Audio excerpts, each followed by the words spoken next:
जिवंत देव, जो पवित्र प्रभू येशू ख्रिस्त याच्या नावाला धन्यवाद देऊ.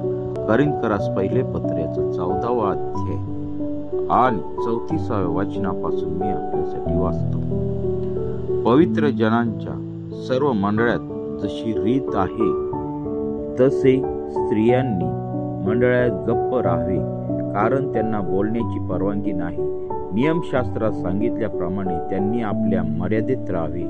त्यांना काही माहिती करून घेण्याची इच्छा असली तर त्यांनी आपल्या पतींना घरी विचारावे, कारण स्त्रीने मंडळीत बोलणे हे लज्जास्पद आहे.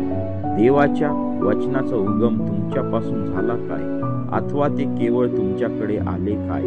जर कोणी स्वतःला संदेष्टा किंवा आत्म्याने संपन्न असे मानित असेल तर जे मी तुम्हाला लिहिले ते प्रभूची आज्ञा आहे असे त्याने समजावे.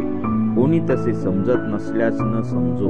म्हणून बंधुजनो, तुम्ही संदेश देण्याची उत्कंठा बाळगा व निरनिराळ्या भाषा बोलण्यास मना करू नका.